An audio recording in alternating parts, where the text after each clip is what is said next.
Student जैसा कि हम सभी को पता है कि 22 फरवरी को हमारा हिंदी का पेपर है, तो ऐसे में मिला जुला कर अगर हमारे पास हफ्ते भर भी बचते हैं तो वो 7 दिन की स्ट्रैटेजी मैं आपको इस वीडियो में बताने वाला हूं कि कैसे आप कौन से क्वेश्चंस को पहले तैयार करेंगे, कौन से क्वेश्चंस को छोड़ना है, कौन से क्वेश्चन को तैयार करना है। वैसे तो मैंने सारे टॉपिक लिख रखे हैं जितने आपके टॉपिक बोर्ड एग्जाम में पूछे जाते हैं, ठीक है। तो इस वीडियो में जितने टॉपिक मैं आपको बताने वाला हूँ, अगर आप उसको तैयार करके जाएंगे तो आप अपने बोर्ड एग्जाम में डेफिनेटली अच्छे मार्क्स लेकर आएंगे। तो मैं आपको सारे टॉपिक तो मैंने यहाँ पर लिख रखे हैं, लेकिन मैं आपको बताऊंगा कि इन 7 डेज़ में हमारे पास तो लिमिटेड समय है ना, तो कैसे भी आपको तैयार करना है वो सारी चीज़ें मैं आपको बताऊंगा। देखो जो पेपर का पैटर्न रहता है सेम उसी तरीके से बताऊंगा, जैसे क्वेश्चन पूछे जाते हैं वैसे ही वे में आपको बताऊंगा, ठीक है। सबसे पहले ऑप्शनल कुछ क्वेश्चन हमसे पूछे जाते हैं और छोटे मोटे नहीं, 1-2 क्वेश्चन नहीं पूछे जाते, 5 गद्यांश से 5 पद्यांश से टोटल 10 क्वेश्चन पूछे जाते हैं, यानी कि 10 मार्क्स आपका ऑप्शनल क्वेश्चन का होता है, ठीक है।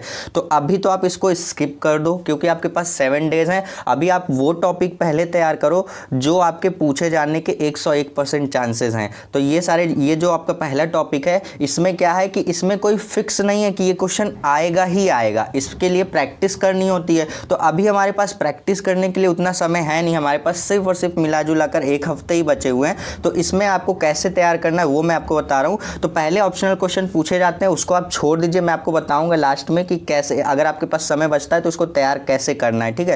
उसके बाद हमारे पास आता है गद्यांश। तो गद्यांश में आपको सिर्फ 2 चैप्टर आप तैयार कर लो, इसके गद्यांश के पॉइंट ऑफ व्यू से महत्वपूर्ण आपको गद्यांश तैयार कर लेने हैं। पैसेज दिया जाता है आपको, उसको संदर्भ सहित व्याख्या करना होता है। क्वेश्चन उससे रिलेटेड 4-5 क्वेश्चन दिए जाते हैं, उसको तैयार किया जाता है, ठीक है। तो राष्ट्र का स्वरूप सबसे पहला चैप्टर, इसको आपको जरूर तैयार कर लेना, और शोक के फूल, ये दोनों चैप्टर आप तैयार कर लो, मोर देन इनफ है। देखो आपके पास 7 दिन है ना, अगर आप डेली 3 या 4 घंटे आप दे देते हो तो डेफिनेटली आप अपने बोर्ड एग्जाम में 70, 75, 80 आराम से स्कोर कर ले जाओगे। वो नहीं मैटर करता कि आपने साल भर पढ़ा है हिंदी या नहीं पढ़ा है, ठीक है, क्योंकि हिंदी में स्कोर करना बहुत ही ज़्यादा ईजी हो जाता है, क्योंकि यहाँ पर आपको हर क्वेश्चन में ऑप्शन देखने को मिलता है कि अगर आप ये क्वेश्चन नहीं कर पा रहे हो तो अथवा करके दूसरा दिया जाता है, आप वो कर सकते हो, ठीक है। तो हिंदी में स्कोर करना बहुत ही ज़्यादा ईजी होता है। तो ये दोनों चैप्टर आप तैयार कर लेना, जिससे कि आपका 10 मार्क्स बिल्कुल फिक्स हो जाएगा, कोई डाउट नहीं है इसमें।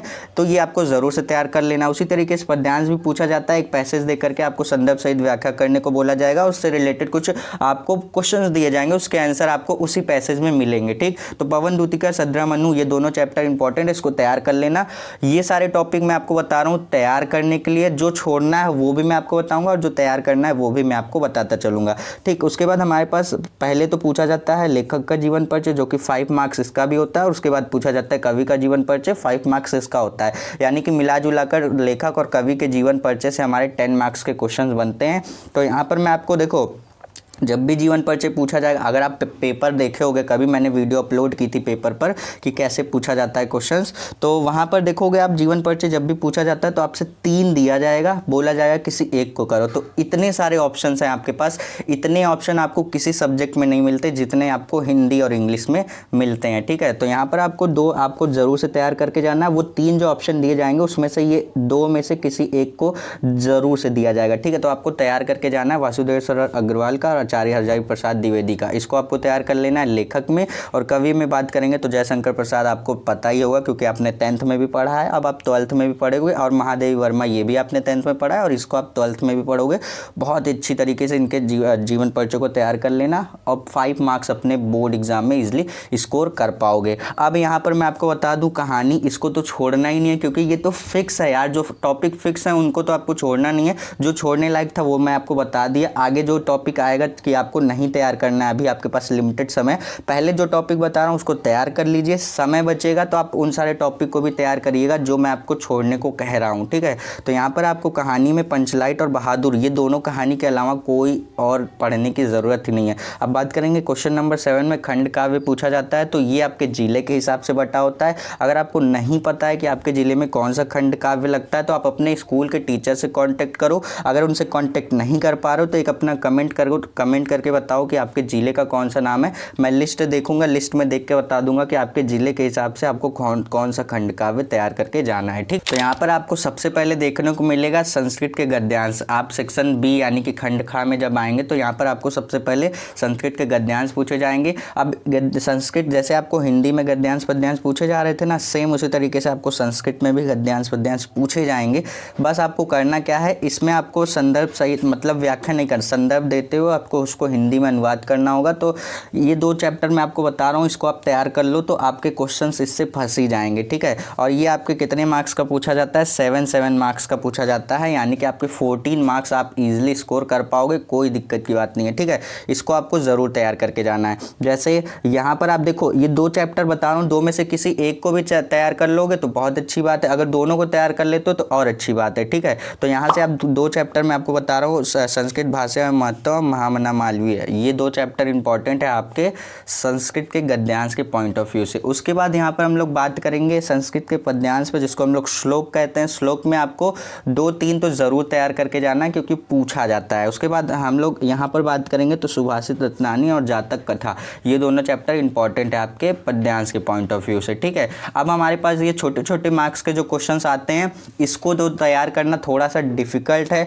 बट मैं यही कहूँगा कि अगर आपके पास टाइम बचता है तो आप ज़रूर इस पर फोकस करना। जैसे मुहावरे हो गए, विभक्ति वचन हो गए, संधि विच्छेद आपका इस बार हट गया है तो इस बार आपको नहीं पढ़ना है। मुहावरे, विभक्ति वचन हो गया, शब्द युग्म हो गया, शब्द अर्थ हो गया, वाक्य संशोधन हो गया, रसचंद अलंकार, इस पर 1 शॉट वीडियो आ चुकी है, आप जाकर के देखोगे, जिसमें रस भी बताया हुआ है, उसके उदाहरण बताए हुए हैं, कौन कौन से रस इंपॉर्टेंट है उसको लिखा गया है, छंद कौन कौन से इंपॉर्टेंट है उसको लिखा गया, और अलंकार में कौन कौन से इंपॉर्टेंट है। सारे ही टॉपिक मतलब ये तीनों टॉपिक को एक ही वीडियो में कंबाइन करके एक 1 शॉट वीडियो पड़ी हुई है, आप जाकर के प्लेलिस्ट में देखना। देखो प्लेलिस्ट वाला सेक्शन है, प्लेलिस्ट वाले सेक्शन पर जाओगे, जहाँ वीडियो होता है उसके बगल में प्लेलिस्ट का सेक्शन होता है ना, प्लेलिस्ट वाले सेक्शन में जाओ, आराम से कभी कभी प्लेलिस्ट को चेक किया करो कि यहाँ पर कौन कौन से टाइटल पड़े हुए हैं। जैसे वहाँ पर आपको देखने को मिलेगा class 12th math important question 2024, ऐसे देखने को मिलेगा, हिंदी के इंपॉर्टेंट क्वेश्चन 2024। तो वो टाइटल पढ़ के उस पर बहुत सारी वीडियो एडेड होती हैं, उनको जाकर के एक बार ज़रूर चेक किया करो, जिससे कि आपको पता लगेगा कि उन सारे प्लेलिस्ट में कौन कौन से कंटेंट हैं जो आपके लिए बहुत ही ज़्यादा वैल्यूएबल हैं। ठीक है, वो सारे चीज़ें आप किया करो। ठीक, तो जो ये वीडियो मैं आपको बता रहा हूँ रसचंद अलंकार वाली, आपको उसी प्लेलिस्ट में मिल जाएगा जहाँ पर मैंने हिंदी के इंपॉर्टेंट क्वेश्चंस को ऐड कर रखा है। ठीक, उसके बाद ये पत्र लेखन तो आपका फिक्स है आना, इस पर भी वीडियो अभी रिसेंट में मैंने बनाया था, उसको आप जाकर के देख सकते हो। ये फिक्स है आना, आपके बोर्ड एग्जाम में आएगा ही आएगा। अब निबंध की बात करेंगे तो ये 9 मार्क्स का क्वेश्चन है, तो इसको छोड़ना नहीं है। देखो ये सारे जो क्वेश्चन है ना, ये सारे क्वेश्चन में डाउट है कि कौन सा पढ़ें, इसके लिए ज़्यादा से ज़्यादा प्रैक्टिस करने की ज़रूरत है। जैसे मुहावरे, विभक्ति वचन, शब्द युग्म, ये सब फिक्स थोड़ी है। तो ये सारे ऐसे क्वेश्चन हैं जो कि पूछे तो जाएंगे लेकिन कंफर्म नहीं है कौन से पूछे जाएंगे। ठीक है, उस वहीं हम लोग अगर बात करते हैं रसचंद अलंकार की, तो इसमें कंफर्म होता है कि कौन सा रस पूछा जाएगा, कौन सा, मतलब 2-3 हम तैयार करके जाते हैं तो उसमें से 1-2 हमारे पास फंस ही जाता है हमारे बोर्ड एग्जाम में। ठीक है, हमें आता रहता है। तो रसचंद अलंकार ये इंपॉर्टेंट टॉपिक है, इसको आप बिल्कुल स्किप मत करिएगा। बहुत ही अच्छी तरीके से जब भी परिभाषा तैयार करिएगा तो उसके उदाहरण को भी तैयार करते हुए चलिएगा। उसके बाद पत्र लेखन भी, इसमें डाउट ही नहीं है कि ये नहीं पूछा जाएगा, बिल्कुल पूछा जाएगा, इसमें कोई डाउट नहीं है। ये 100% चांसेस है पूछा जाता है, 101%, इसमें कोई डाउट नहीं है कि ये नहीं पूछा जाएगा। उसके बाद निबंध भी एक ऐसा ही टॉपिक है जिसके पूछे जाने के 101% चांसेस है, तो इन सभी टॉपिक को नहीं छोड़ना है। जिसमें ज़रा सा डाउट है कि नहीं पूछा जाएगा, कौन सा पूछा जाएगा, तो उसको अभी छोड़ दो, लिमिटेड समय है, तो पहले वो तैयार कर लो जो कि 100% पूछे जाने के चांसेस है। अब निबंध 9 नंबर का पूछा जाता है तो बहुत बड़ा नंबर होता है 9 नंबर, तो इसके लिए देखो कुछ टॉपिक मैंने यहाँ पर लिख रखे हैं, इसको तैयार कर लेना। जैसे कोरोना वायरस हमारे पास, ये इस पर बहुत ही अच्छी तरीके से तैयार कर लेना, कोरोना वायरस और भारतीय अर्थव्यवस्था। इस पर ऑलरेडी वीडियो मैंने सीनियर जो आपके थे 2023 का जिन्होंने बोर्ड एग्जाम दिया है उनके लिए बनाया था।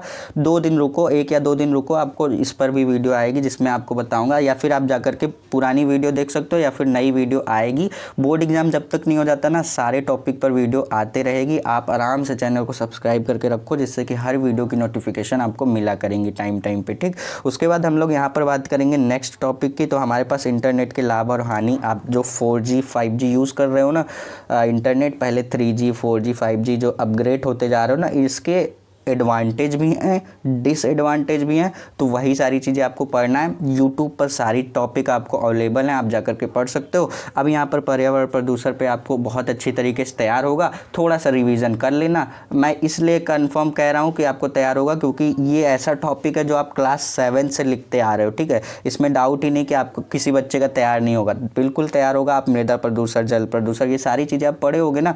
अभी रिसेंट में मैंने वीडियो भी अपलोड की थी पर्यावरण प्रदूषण पर, आप जाकर के देख सकते हो, आपका रिवीजन हो जाएगा। उसके बाद यहाँ पर हम लोग बात करेंगे भारत में आतंकवाद की समस्या और समाधान। अभी रिसेंट में जो बोर्ड एग्जाम हुआ है 2023 का, उसमें पूछा हुआ टॉपिक है, तो चांसेस है कि इस बार पूछे जाएंगे ये टॉपिक, ठीक। तो यहाँ पर मैंने कौन कौन से टॉपिक बता दिए। अब यहाँ पर मैंने एक टॉपिक ये छोड़वाया था कि ये बहुविकल्पी प्रश्न जो है इसको छोड़ दीजिए। देखो छोड़ना नहीं है, मैं आपको बता रहा हूँ, अगर आप ये सारे टॉपिक तैयार करो, आप डेली 10 मिनट आप इस पर ज़रूर दे दो। अगर आप 3 घंटे इन सभी टॉपिक को पढ़ रहे हो ना, तो 10 मिनट आप इस पर दे दो।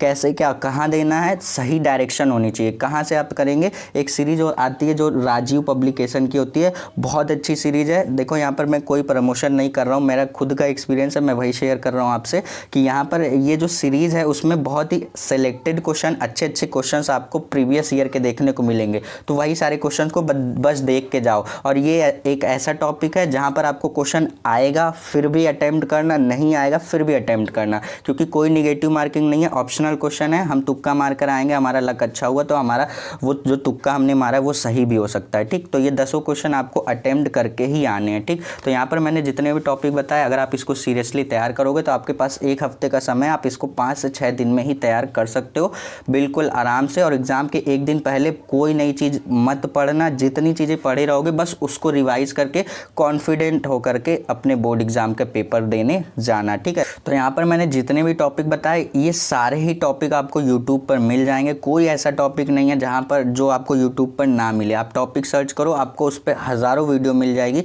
आपको जिसका वीडियो समझ में आता है, जिसका पसंद आता है, आप उससे पढ़ लो। मिला जुला कर कहने का यही मतलब है कि आपको बस समझ में आना चाहिए, चाहे मेरी वीडियो से चाहे किसी और की वीडियो से। आप आराम से बिल्कुल पढ़ सकते हो सारे टॉपिक को। आई होप कि मैंने जितने भी टॉपिक बताए आपको समझ में आ गया होगा। अब ये लास्ट के 7 दिन आपके लिए बहुत ही ज़्यादा इंपॉर्टेंट है। अगर आपने इसमें मेहनत कर दिया तो नहीं मैटर करता कि आपने साल भर पढ़ा है कि नहीं, आपके डेफिनेटली अच्छे मार्क्स आएंगे। बस इस 7 दिन को आप अपने संभाल लेना, इन सभी टॉपिक को बिल्कुल आराम से तैयार ज़रूर कर लेना। चलिए मिलेंगे नेक्स्ट वीडियो में। आशा करता हूँ कि आपको वीडियो पसंद आई होगी। अगर पसंद आई हो तो चैनल को सब्सक्राइब करके नोटिफिकेशन बेल ऑन कर लीजिएगा, जिससे कि मैं आपको लगातार ये 7 दिन अच्छे अच्छे कंटेंट देने वाला हूँ। बहुत ही ध्यान से आप सारे टॉपिक को तैयार कर लीजिएगा। चलिए मिलते हैं नेक्स्ट वीडियो में, तब तक के लिए पढ़ते रहिए। All the best.